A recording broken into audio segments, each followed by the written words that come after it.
see, do we have Lieutenant Dahlgren? Yep. Okay. So we have Blake Harris, Brendan. Okay, I think we're ready to go. All right, we're live. Good morning. It's November 23rd, 2020. This is the Land Bank meeting. This is a special date and time. This is to go over an application that we did not get to last week. So the first thing that we, I think, need to do is call the roll. Kristen, could you do that, please? Yes. Commissioner Harris? Here. Mr. Volz? Here. Lieutenant Dahlgren? Here. And Mr. Heil? Here. Okay. And I guess the first item of business would be to either review, or if they have been reviewed, approve the land bank minutes from the October 19th meeting. I'll make a motion to approve those minutes. Second. Second.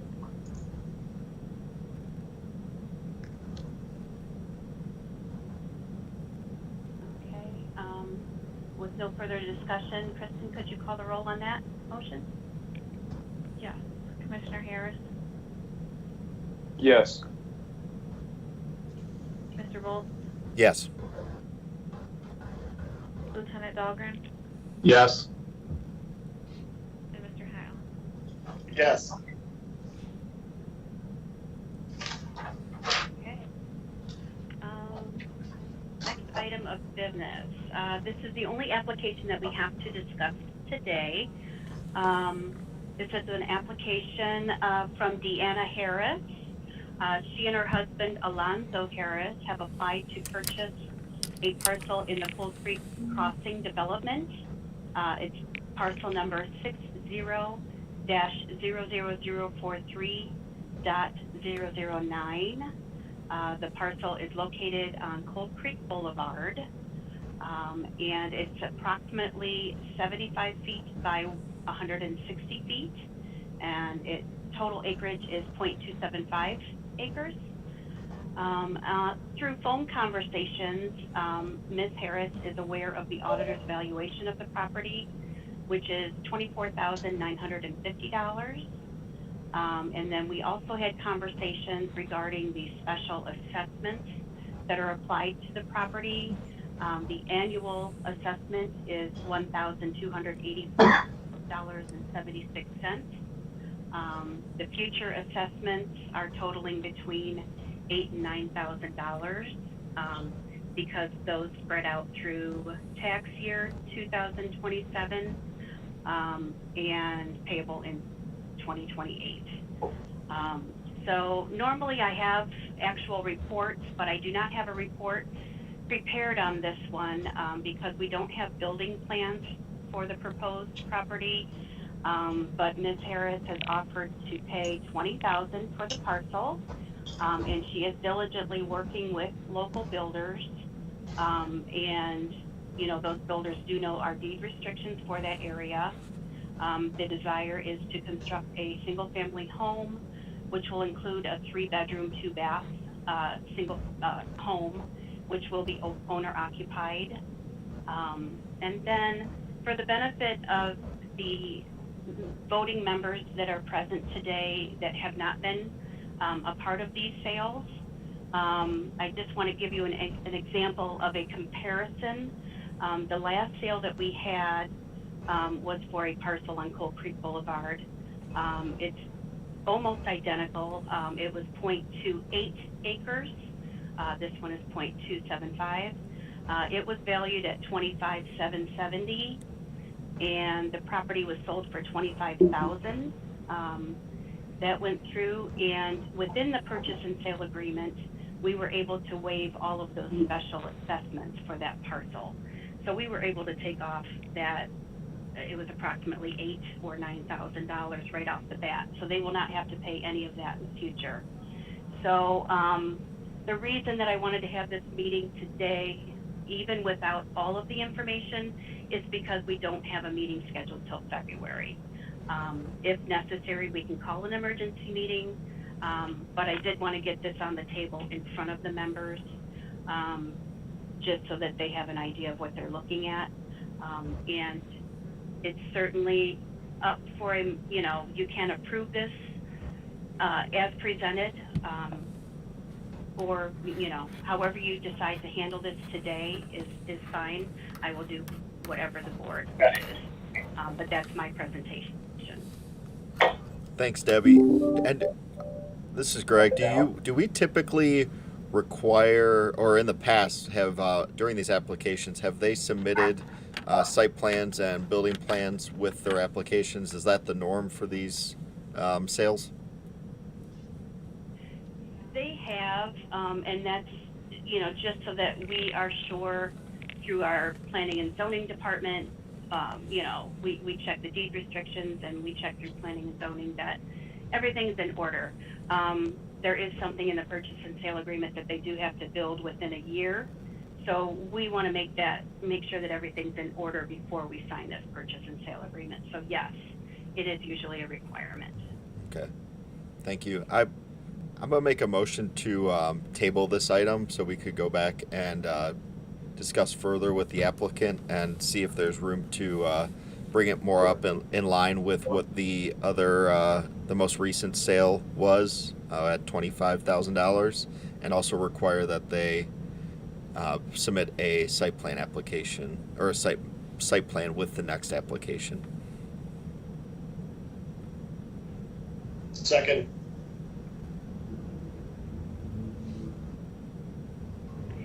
Okay. There's a motion and a second. Does anybody wish to discuss that any further? Okay. Debbie? Sorry. Excuse me, Debbie. This is Blake Harris. So just for clarification, as far as the special assessments are concerned, you did mention that the special assessment was waived in the land acquisition of the one for about $25,000 or so.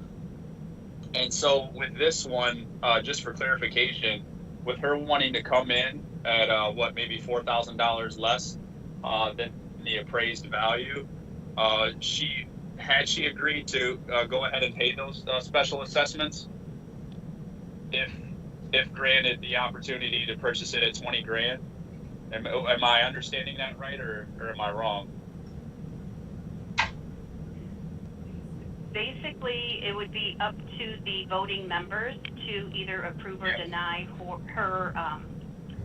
her purchase price or purchase offer. Now, I was under the understanding that we were looking to avoid those future assessments.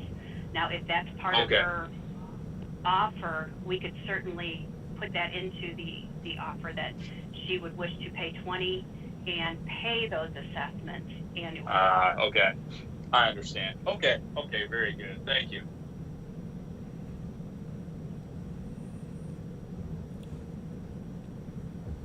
Okay, if there's nothing further, I'll have Kristen call the roll, please, on the motion to table. Commissioner Harris? I'll actually be abstaining from this just because of my relation to the applicant. Okay. Mr. Bolts? Yes. Lieutenant Dahlgren? Yes. And Mr. Heil? Yes. Okay, I think that the applicant and I were going to have further discussion anyway, so yes, we will have, I'll work out some of these details, and I'm sure that she'll come forward with a building plan, so we'll get that all in the work.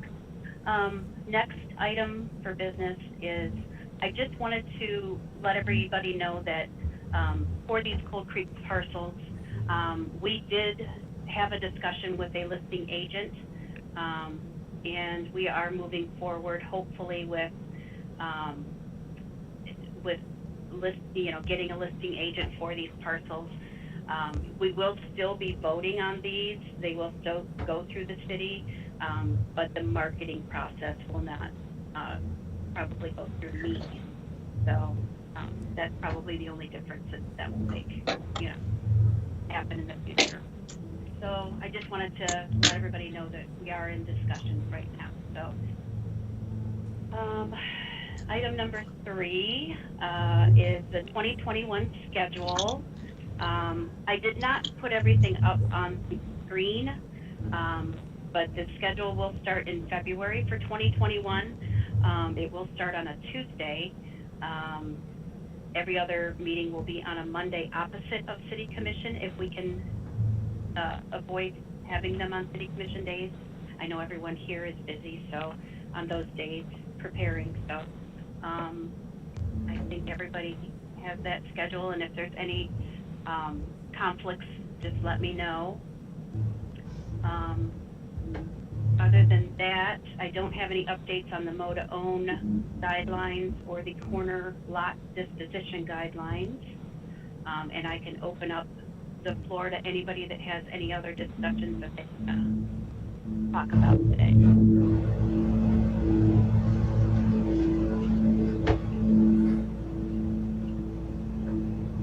If there's not, I'll just note that the next meeting then will be February 16th, 2021. I think we just need a motion to adjourn.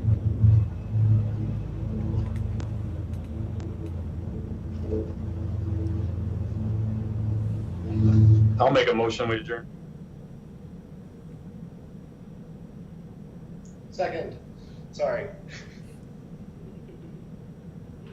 Thank you. Everyone have a good holiday.